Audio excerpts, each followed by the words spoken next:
So, I was gonna do a video the other day about like when people stay friendly with their exes, like you have a relationship, intimate relationship with someone, and then when it doesn't, work out, or when it's done, when it's run its course, and you continue to become friends. And I'm very notorious for that, like just staying friends with the people that I've had relationships with. I think for the most part, most of my ex lovers I still have some kind of connection with the exception of a few of them which is not conducive for my health. So I had to detach myself completely. And I was gonna make that video after, one of my ex-boyfriend that I moved to Hawaii with. When he reached out to me the other day, and I just still have such a deep love for him, just as a human being that he is. And um, and really give myself props for saying yes to some of these relationships, even though it may not have turned out. Well, I don't really have too much expectations when I get into these things. It feels right, and spirit tells me this is what you're supposed to be doing, and I go along, and it's usually ends up pretty well. Even the ones that didn't end up so great, or that I had a lot of grief in, it still brought me some gifts that I honor to this day. And I was going to do that video after I talked to him, but then I got a phone call. I got a text message a couple of days ago from another ex-boyfriend who's on the island, but he's moving off the island. And he said, "You're one of the people that I want to say goodbye to before I leave. So let's have lunch." So we just had lunch like, an hour ago. And, and the video becomes a little bit more in depth about keeping in contact with your ex-boyfriends, but more about like the humans that we allow in our energetic field, that we allow to be around us at certain times. And when I said yes to these relationships, I didn't realize, these two men particularly that I'm going to talk about just now, both of them I told the same thing too, similar things. The first one, Daniel is his name, that I moved to Hawaii with.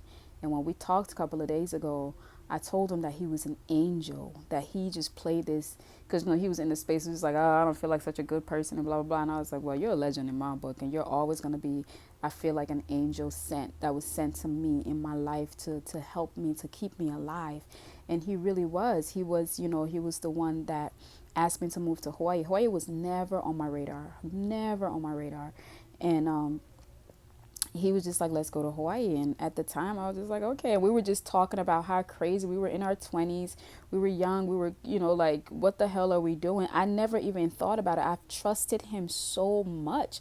And I told him that. I was like, well, I trusted his ability to make money, for one.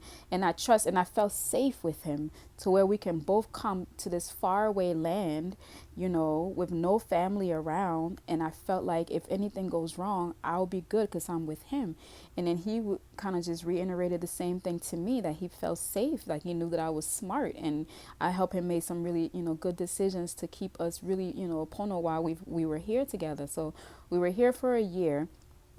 I met Dan in Columbus, Ohio, and we ended up in Hawaii. And the deal was to come for a year, and we were here. And after the year was up, he made a decision to move back to the mainland. And, I made a decision to stay here because I loved it here so much.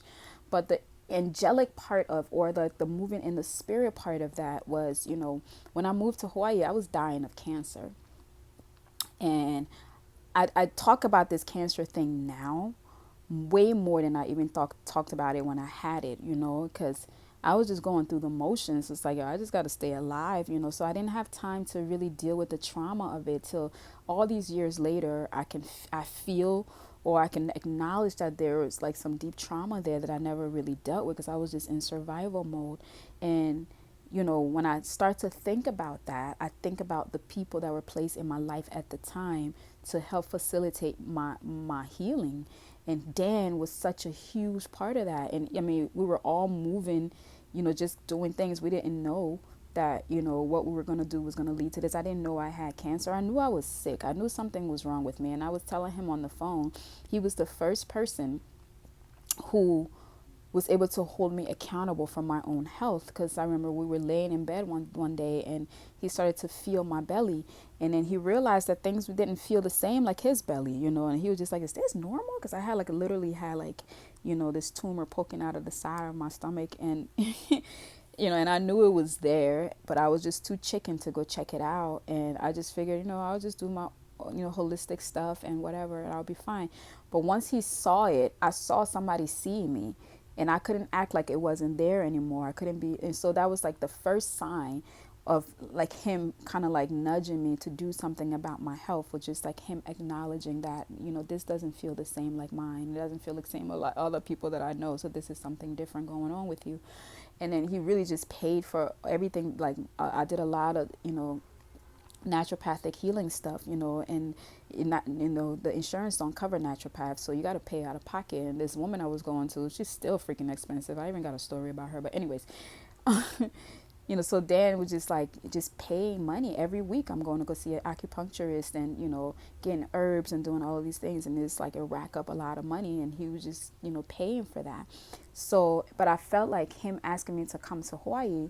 When I got here, I realized that I was sick, because I, finally went and got tested and all of these things. And it was right around the time when the year was about to be up and Dan was moving back to the mainland. And literally, it wasn't maybe like a good, like maybe 3 months after he left when I met this guy that I'm going to talk about, which was my next boyfriend. But, I felt like Dan bringing me to Hawaii was bringing me here to heal. I felt like he was just listening to his spirit, whatever was leading him to ask me to come and for us to make that decision. I feel like if I wasn't in Hawaii, I had cancer anywhere else, I would have died. And being here was part of my healing, And I talked to somebody one day and they said people come to Hawaii. There's 3 reasons people come to Hawaii, or they think they're coming. And these 3 reasons, like that you come for one reason and you end up being here for another. And I thought I was coming for an adventure, and really I came here to heal. And that was one of like adventure, you come to heal, or you're running from something. So for me, I thought I was coming for an adventure, and then I came here really to heal.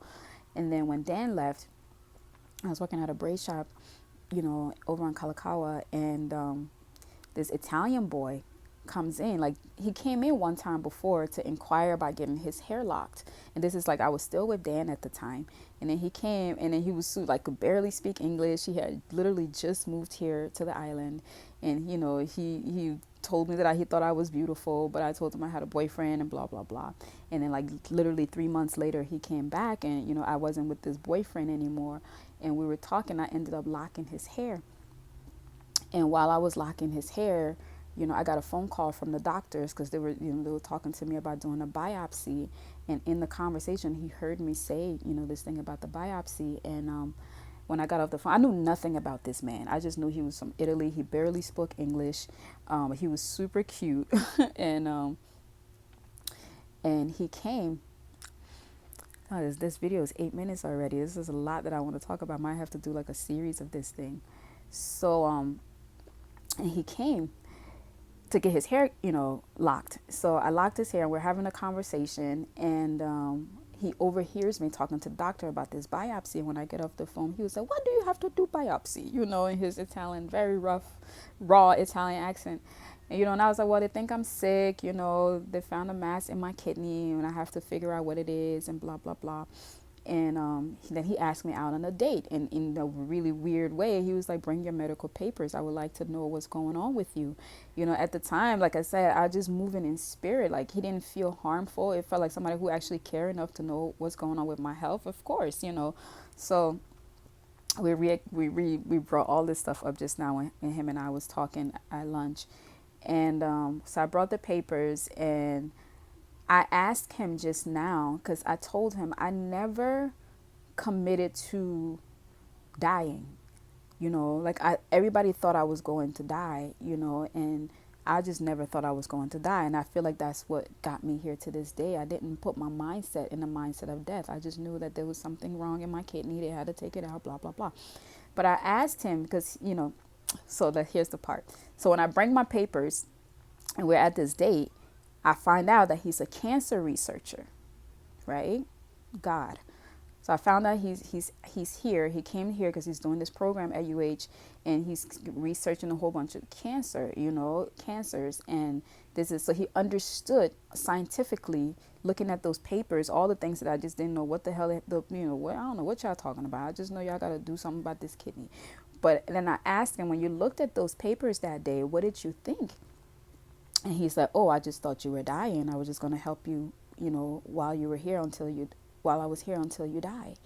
Like, he really, like, from his scientific perspective, that's what he saw.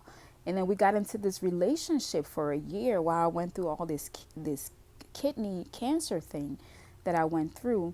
And he was just the angel God sent me to say, "You're not going to die from this thing, because I'm going to place all the right people on your team. They're going to love," because he loved me up. He was, it was so amazing. There's a sidebar to this, right? The sidebar was like, so I'm in Hawaii, me and Dan had just dated, that was done. And here I am dating this white boy. At the time, Obama is being, nominated for the first time. Obama is running for president. So the black pride is huge. It's like, oh my God, I was all sucked up in it about Obama and everything. But every time we would go out, we'd get people who would just either just stare at us, or always just complimenting us. But then I got a lot of backlash from the black people that I would run into here for dating this white boy. Nobody knew the backstory. Nobody knew anything. It was just like, oh, I remember we was walking somewhere by some club, and there was like people in this car that kind of drove by slowly, and they were just like, "In this time of Obama, sis, you with a white boy?" Like, and that was the kind of reactions that I was getting from mostly black people, man. It just sucks, you know. And then I would notice people just staring at us, and I'll just be like, why they keep staring at love? And staring at us. And then he was like, "My love, because we are beautiful." And I was like, that makes sense, but we were just like this stunning couple. People would just look at us and be like, "Oh, wow."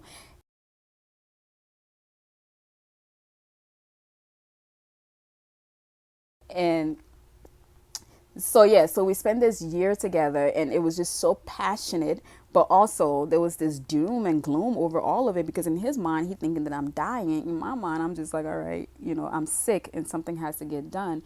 And while I didn't understand all the scientific things that were going on scientifically, what was happening with me, and I didn't really care to, because I didn't want to obsess myself with the details, because I felt like that was going to get me into some kind of a funk and a depression that that would have hurt me more than it helped. So I just relied on him and trusted his expertise through this whole thing. I'm very skeptical of doctors. I've always have been. Anybody who knows me know this, and this is why I live a holistic lifestyle.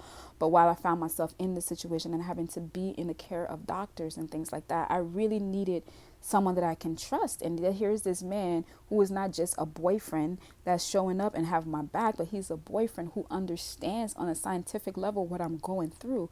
And then he took it upon himself, him and his boss at the time, because the cancer that I had was so rare. It was so people like was looking at it for the first time. It was just like, we'd never seen nothing like this before. So it was like, even the doctor that was my doctor during the time, he actually had his students studying this kind of cancer because it was so rare.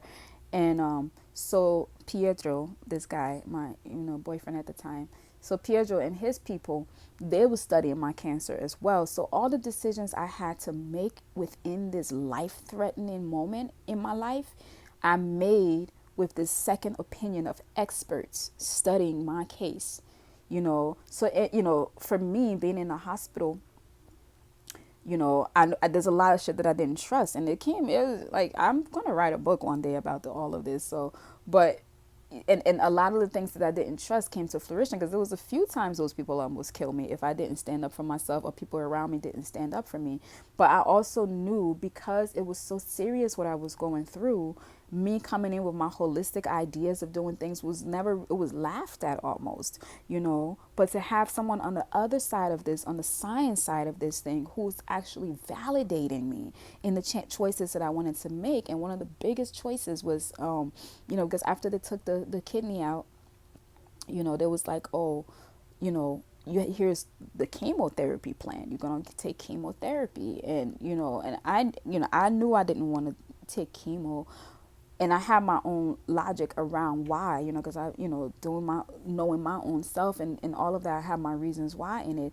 And then here he come, and he was just like, yeah, I support you in that, and this is why I support you. So I felt like making a decision like that on my own, I would have been super insecure in it, and it probably would have been, coerced into doing what the hospitals wanted to do, because everybody around me is like, oh, you stupid, you better do what they say that you should do. But having his expertise in there and actually understanding the cancer that I had on the level, because he's actually studying this shit in the lab. He actually just told me, yo, I have a piece of your tumor in my house in a box, like, because they were actually really like going in and studying this thing. And he supported me on a lot of my decisions. And I feel like, and we had this beautiful romance for a year. And then, like, literally after I got better, or when I went through this whole process of surgery and all of those things, it's like we both kind of understood that this is the purpose why we were together. And then he, and he was just like, I needed you and you needed me. And I've heard him say this before, but it was really when he moved here, he didn't have anybody. He didn't have any family, neither did I, but he was learning the language, he was learning the ways, and I was that person in his life. Because to this day, he never really made any any friends like that, because he's just such an interesting individual. And but somehow we clicked. And I was telling him how different we were, and we just clicked. And he was like, we weren't that different, and we really weren't. Like, when you really break things down, the way we saw life is very similar. And but he needed me in the sense of, like, he needed to feel home. He needed to feel, that he had someone here, and I was that someone here. I even helped him, like, with his English and all of these things. So somehow that first year that he spent in Hawaii, I helped him to find his stability here, to find his peace here in some ways, as he was saving my life. And bringing this back to how I started this with, like, we know people get all super pissed off when you keep connection. If you find yourself in a relationship and then the guy is just like, you can't talk to your ex and all that, there would never be a point, especially specifically these two men in my life, there would never be a point where I feel like I don't have space for them, ever. Like, romance is romance, and that's one thing, and that's past, and we've grown in different directions in that way. But to honor the person and the obedience that they had to whatever energy they were moving in, to say, I'm going to do it this way, and them doing it that way contributed to my survival, to my life, to me being here to this day and being able to contribute whatever I have to the world. So there's no relationship I can get in that the person on the other end would be like, oh, I don't want you having it. Like, it even happened, like, my first baby's father, like, when he was moving to Hawaii, and we're on the plane, because he lives in Pennsylvania, and I went to go get him to bring him back here. And we're on the plane coming to Hawaii, and whenever, like, I'm on the plane and I leave Hawaii and I come back, before I came with him, like, there's this joy that fills my heart when I'm landing in the airport over here. And I know there's this satisfaction of this place that just hits me every time I leave, even to this day, and I come back. And then I remember that day when we were landing, when I was with him, and we're landing, and I felt none of that. I felt grief. I felt like we were in the middle of an argument. When the plane was landing, the argument was that he wanted me to delete Dan's phone number out of my phone, because I shouldn't be having contact with my ex-boyfriend. And I was like, you crazy. You are crazy. There is no way that I am not going to continue to acknowledge the presence of these people in my life who contributed to the fact that you even know me to this day, to the fact that we can even have a child together. Like, so if you can't honor and respect that, you're not honoring or respecting me. So, I will eventually make this video about, why it's necessary to keep these kind of connections to people who impacted your life. But, today was just such a telling day for me honoring myself in the decisions that I've made along the way, and how impactful it has been to my survival. And where to this day, and I was just telling Pietro, we went through this thing like 14 years ago. Him and I were together for a year, and he's been on this island for that long, and I've been on this island for that long, and we've met a whole bunch of people, and he's even got married, to this beautiful girl, Italian woman, that I ended up being friends with because he talked about me so much. And she was so dope on her end. She wasn't the person, the ex on the other end was just like, oh, you shouldn't be talking to your ex. She was the girlfriend or the wife who says, I would love to meet this woman because this sounds like an amazing situation. And she actually hit me up like, I want to meet you. And we met, and I love her. Simona, I love you. And she loves me, and we have this really, loving relationship between her and I. And it was just like honoring the humanity in each other. You separated from all the extra stuff that people think, all the rules of relationship and all of that, and just being able to see the humanity in each other.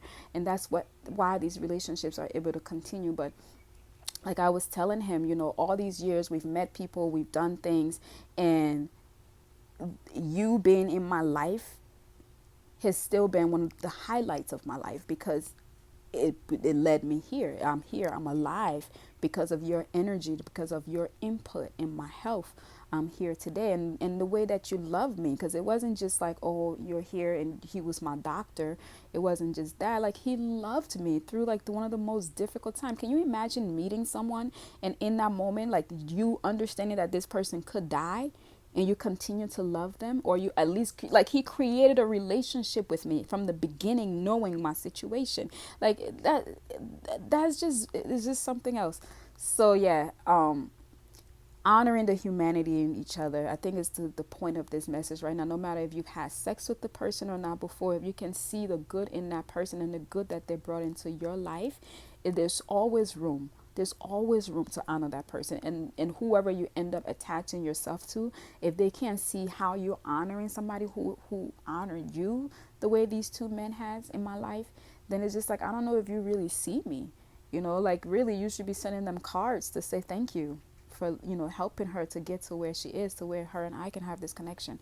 So yeah, but that boyfriend, ex-boyfriend, linking with your ex or keeping a connection with your ex, and the importance of that, eventually I'll do a video on it. But these two men specifically, popped up in my life this last week again after all of these years, and I'm just really, really grateful for them, and grateful that, I was moving in spirit enough to make those right decisions, despite what it looked like to everybody else. I made decisions that led me to here, and I like that I'm here. I was able to have two beautiful children after that. And, yeah, that's it.